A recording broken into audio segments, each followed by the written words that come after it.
What is going on, guys? Welcome back to BlackTideTV for what is very clearly an experimental video on the channel. Trust me, I've been playing this game for months and I had no idea until I actually recorded this footage that there was a black line around the screen at all times. The field of view is all kinds of weird in Spider-Man on PlayStation 4, and there's no way to change it. There's no field of view slider. My field of view on my PlayStation and my capture card is all set up right. It just turns out that there's a black line around this game at all times. That blew my mind. Like my whole reality is just shifted. But I've been going back and forth on whether or not I'd like to cover Spider-Man. It is, in my opinion, one of, if not the best game of the year. I'm a little behind on games. I haven't played God of War. I do have Red Dead. I haven't played it yet. But I've just been grinding Spider-Man all year long. From the day it came out, this immediately landed itself on my top games of all time list. I'm a huge fan of this game, and I'm not even the biggest Spider-Man fan, but I think if you are a Spider-Man fan, you probably already own this game.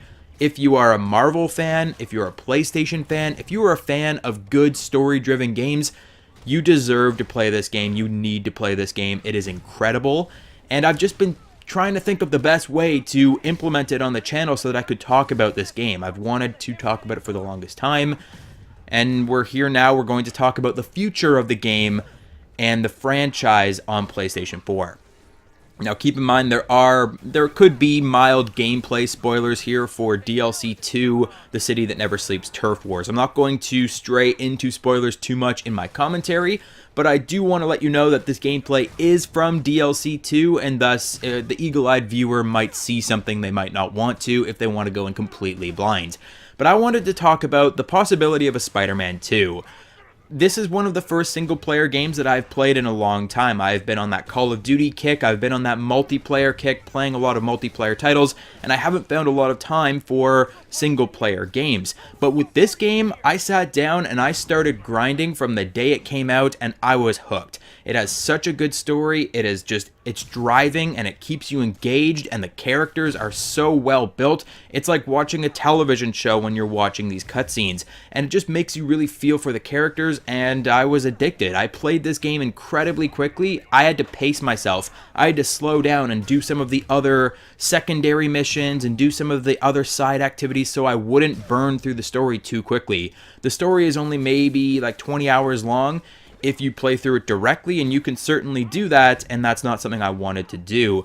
But even in my extreme pace of flying through this game, because I was addicted to this game, I was a huge fan of this game, they still managed to announce that they are making Spider-Man 2 before I finished Spider-Man 1. This was a huge risk for Insomniac Games, for Sony and the Spider-Man brand. This was a brand new game that people didn't, like, obviously it looked good, but people didn't know if it was going to be, like, superior or if it was going to be just, like, another Spider-Man game, because there have been a lot of Spider-Man games and a lot of duds from those Spider-Man games. So people didn't really know where this game was going in terms of success.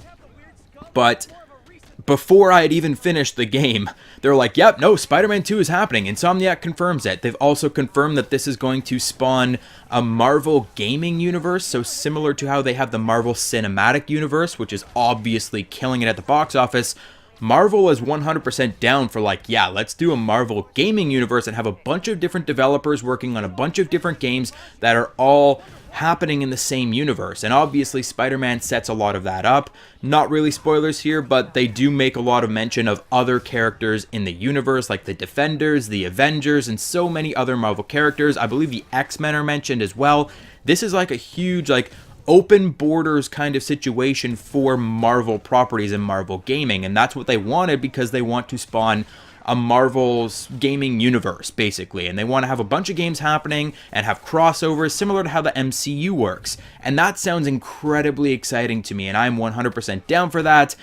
Supposedly Square Enix Avengers game that is still being worked on has been that was announced like 3 or 4 years ago, and they're still working on that. We haven't heard a single peep about it, but apparently that game might be tied into this Marvel gaming universe as well, and they're going to make Spider-Man sequels, and they're going to make future endeavors in this franchise.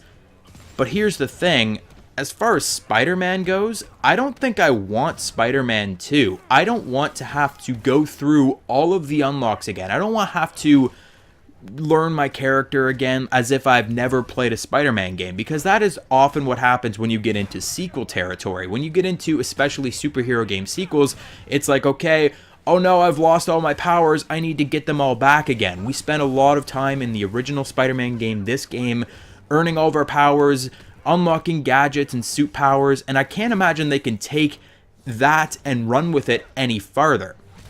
They can give Spider-Man all kinds of crazy equipment and gadgets, but that's not really what Spider-Man is all about. I know the new Spider-Man in the MCU, like Spider-Man Homecoming, he's got this super advanced tech suit that's got 200 different web shooter combinations, and maybe they'll put all of those in the next game, but I don't really need that. Even in the gameplay you're watching, I don't use a lot of web gadgets, and I don't think that's the way a lot of people play this game. A lot of people play this game like a beat-em-up, like Batman Arkham, where you just kind of punch and kick and shoot the occasional web, you swing around, but not a lot of people are using like the concussive blast equipment. Not a lot of people would even unlock that equipment, to be honest.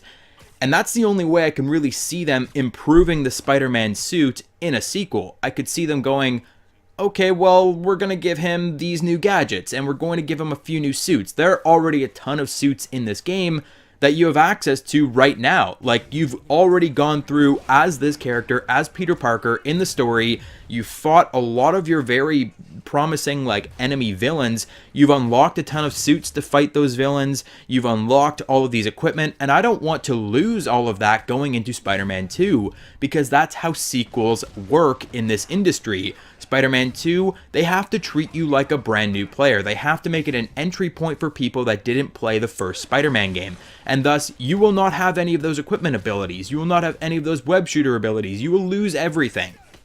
It's the only way that these games have ever done sequels. Look at the Batman Arkham games again.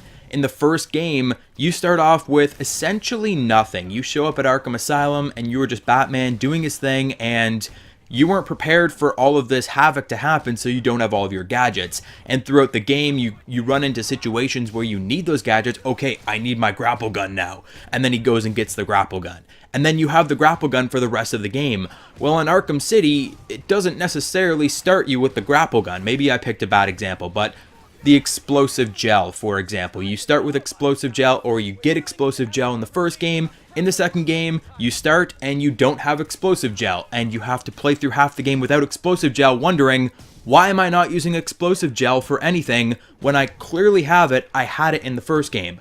I don't want that experience with a Spider-Man 2, especially given the character development and how we've grown with Peter Parker and how we've grown with the other characters. There is one way that Insomniac Games could give us a wholesome, I don't know what I'm doing experience in the Spider-Man sequel, and that would be running with a very specific character arc from the original campaign that I will not be spoiling here, though if you've played the campaign and you've witnessed the end credit scene, you know exactly who and what I am talking about. This would also entail no longer playing as Peter Parker in the sequel, and that is something that I am absolutely not interested in. Peter Parker, to me, was the ideal protagonist. There is history there, history with him and his villains and him and his allies, and there are so many more stories to tell with this character going forward. We have grown with this character and adapted to this character, and we know exactly where Peter Parker's mindset is. I think the voice acting was just brilliant. This is the character that I want to play as in future Spider-Man titles. And thus, I don't think I want to be swept up in the grandiose of the MGU and playing as different characters and getting out and doing other things with other superheroes. Do I think a Daredevil game would be freaking fantastic in this same kind of style? Absolutely. But for the time being, I want to focus on Spider-Man, and I don't think that a Spider-Man 2 is necessary. I don't want to go out and buy another entire full game and do it all over again. The DLC that is being released on a monthly basis right now is so much better. Having one small episode every month isn't the ideal way to consume your content, but the idea of having DLC story being told to the character that we already know and love is something incredibly interesting to me, and it's something that I'd like to see as a Spider-Man 2 in the future, rather than going out and buying a new disc or buying an entirely new game, installing an entirely new game. I wouldn't mind if Spider-Man went the Destiny route, or what was supposed to be the Destiny route, which is an ever-evolving and updating game. I think rather than having a Spider-Man 2, we could have a huge campaign DLC, a $40, $60 DLC added on to the original Spider-Man game. That way you keep all of your gear, all of your suits, all of your campaign progress. You keep everything, and like everything that you have right now, you get to keep, and they add on to that. Maybe they open up the bridges. Currently in Spider-Man, you can only fly around Manhattan and basically defend Manhattan. But all of the bridges are there. They could open the bridge to Brooklyn, and you could go to Brooklyn. They could open the bridge to Queens. They could open up these bridges, expand the map, give us more story with the same style that we have. I don't want to pick up the game again. I want to keep playing the game that I am playing. The game has a finite end. You can only play Spider-Man so much. You can only get 100% completion once. You can only get 100% of the backpacks, 100% of the crimes, 100% of the outposts once. And once you reach that finite end, you have to restart the game. But what if you didn't have to? What if Spider-Man 2 came out, they released that DLC, and you could continue in your journey as Spider-Man without a huge difference happening, without anything really changing in the world? Rather than an entirely new game, we get a game that is updated from its original, which there was absolutely nothing wrong with the original to begin with. I think that is the ideal way to introduce Spider-Man 2 or Spider-Man DLC in the future.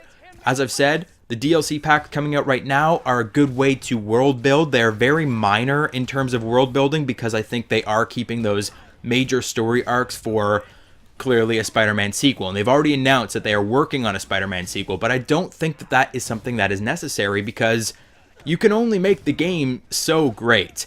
Spider-Man is a great game, and there's only so much more you can do with it outside of growing the story, expanding the lore. All of the systems check out, the game runs phenomenally, and outside of a few menial tasks that we've already finished, there isn't much to complain about here. Sequelitis is a very real threat in this industry, and the moment a Spider-Man 2 official sequel is set for release, the critics will crawl out of the woodwork and they will complain that the game isn't worthy of a sequel, that a sequel isn't necessary for the original, given the original is already so pristine. This is especially the case if the game is set for release in the next 2 to 3 years, and I can't imagine they would wait any longer than that, given that Marvel is probably chomping at the bit to get this MGU underway. The MCU is so lucrative. Marvel properties are the hottest thing in the world right now. They want the MGU going. They want to get into that gaming realm and start taking our money from another hand. They want to just invade our wallets every way possible. And so they're probably pumping out games right now. They're probably behind the scenes. They've got a Daredevil game. They've got a Captain America game. They've got an Iron Man game. Obviously, they've got that Avengers game. They've got all kinds of things that are just like sitting on the shelf waiting to go next. But Spider-Man 2 is a really hot topic as well. Given that Spider-Man was one of the biggest games this year, they probably don't want to hold off on that sequel too long. Unfortunately for critics, that's going to be a problem, given that if a sequel comes out too early, there won't be enough technological improvement from one to the next. And we've seen that with sequels to recent games. They will say Spider-Man 2 doesn't build upon the original enough. It isn't warranted. That the game doesn't make enough of a difference to be a full game in and of itself. And that is why I'm personally pitching that Spider-Man 2 becomes a part of the original instead. It's just something that happens in this industry. You can look at Destiny 2 versus Destiny the original. Destiny 2 should have just been Destiny the original, because that's what it was. It didn't need a full re-released game as a sequel. It could have lived on as the original Destiny, and that's what I want Spider-Man to be. I want the game to live on, to expand in a linear fashion, so that we can continue living in this world. But that is going to end my argument for the day. Please let me know in the comment section down below, do you prefer the games as a service model where games are consistently updated on a regular basis to provide you with more content, gameplay, story? Or do you prefer an entirely new access or entry point into the worlds that you love? Remember, specifically linear story-driven games in this context, through the use of a sequel. If you enjoyed the video and you'd like to see more Spider-Man on the channel, don't forget to hit that like button and subscribe. Ding my dong, and I will catch you guys on the next video.